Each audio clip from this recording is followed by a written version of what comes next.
In this video, we want to discuss the steps in developing effective marketing communications, whether it's advertising, public relations, or whatever branch of promotion we're discussing. The first step in any communications is, who is the target audience? Is it current customers, past customers, potential customers, people who have never tried your product? It might even be key influencers. But you have to figure out who you're speaking to before you can figure out what you're going to say. The second stage is to figure out what your communication objective is. Now, it might be simple brand awareness. You're launching a new product, you need people to know the name of your product and what the logo is and what the packaging looks like. That might be your objective. It might be preferring your product over a competitor's product. It might be focusing on the unique selling proposition. Of course, if you're dealing with a specific product or service, your communication objective will be much more specific. The third step is, of course, to figure out what your budget is. You have to know how much money you have to work with before you can work out what media you're going to be in, or how much money you can put towards production. The fourth stage, of course, is to design your message. What's the format going to be? What's the structure? Are you going to do a direct sell? Are you going to do a comparison with a competitor? Are you going to do a narrative method where you tell a story? And then, of course, you have to produce the actual ad. You use the production specialists, which we referred to in another video. And the final stage, of course, is to select the media. And you have many media options to choose from. The most obvious one and the most traditional one is print. Of course, you have newspapers, you have magazines.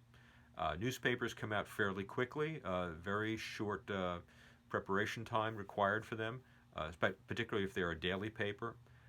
Magazines will have better print quality. Their articles will go in more depth, more features, but they usually require a little bit more advanced notice to place an ad. In a newspaper, many newspapers, you can actually notify them the day before with an insertion order to get your ad. And of course, your ad has to be ready to send to them immediately so they can produce it overnight. Television is a very effective medium where you can reach millions of people. It was particularly effective in the 20th century when there were only 3 major networks. We also have local channels for local marketing. Now, of course, we have cable channels where we have very specialized channels, sports channels, history channels, and so forth like that, which allows you to segment quite effectively. Outdoor advertising is very effective. We have billboards and posters that will appear on the sides of buses, in terminals, anywhere. Anywhere there's a wall, you can have outdoor advertising. With that, you get, of course, a lot of reach and frequency. You reach a lot of people, and they'll see it day after day. Of course, it's not very targeted, but that's the nature of it. Of course, online advertising is becoming more and more powerful every day, with banner ads and websites that are focused on a particular type of audience. So that also allows for segmenting as well. And we could do a whole video just on digital advertising. In addition, you have point of purchase displays where you'll actually put up displays in stores that will encourage immediate purchase of the product. And the last category is called collateral, and this we're dealing with brochures and detailers. And one of the reasons it's called collateral, it's not the type of advertising actually most ad agencies want to deal with, because the way most ad agencies make their money is on media commissions, usually a 15% commission on any media that's placed. That's why an ad agency will propose large media buys, because the more the client buys, the more money the agency makes. However, collateral is just printing of brochures and sell sheets and things like that. So they don't make as much money on it. They will often outsource it to a boutique agency. They may do it, but the larger agencies will only do it if they can also do big media buys for their standard advertising. And that sort of covers the media, and we can go a lot more in depth than that. There are a lot of decisions that have to be made. Which media class? And we've just discussed the various media classes. Television, radio, magazines, that sort of thing. But then we also have media vehicle. Now, media vehicle is the specific publication or the specific show that you're going to be on. Um, you might choose television as your media class, but the media vehicle might be the NBC Nightly News or America's Top Model or whatever show that you feel fits with the demographic you're targeting. Um, Also, there is the size or the length of the ad. Is it a 60-second ad, a 30-second ad, a 15-second? In print, are you buying a full-page ad, or are you buying a half-page, or a double-page spread, or a fractional? A fractional would be, as it might suggest, a fraction of the page. And most publications have in their rate card, which is their price list, they will describe, 1/8, or let's say 1/3 page horizontal, 1/3 page vertical, quarter page. They have all sorts of options, and they can alter their content. Usually it's in columns, and they can alter it to make the ads fit in. Um, Obviously, the larger the ad, the more impact it has.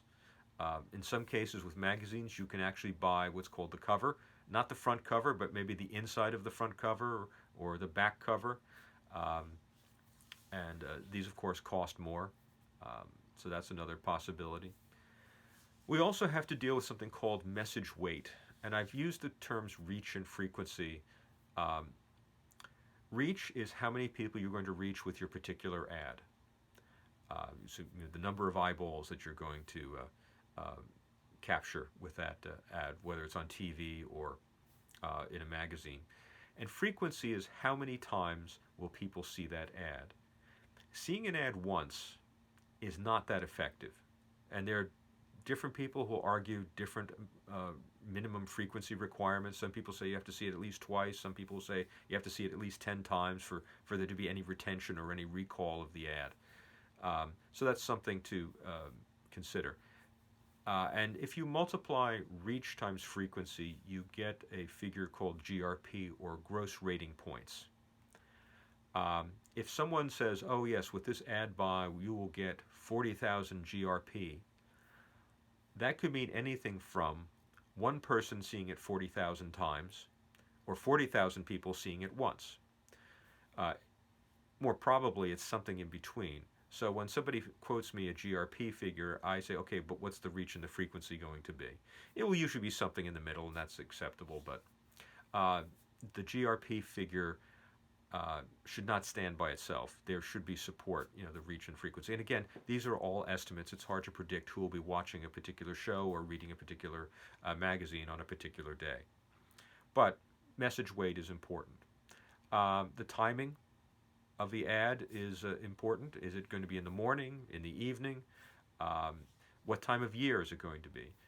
For instance, if you're going to run ads for champagne, probably the time you're going to run your ads would be the last week of the year, just before New Year's, or maybe in the spring, in anticipating the spring wedding season.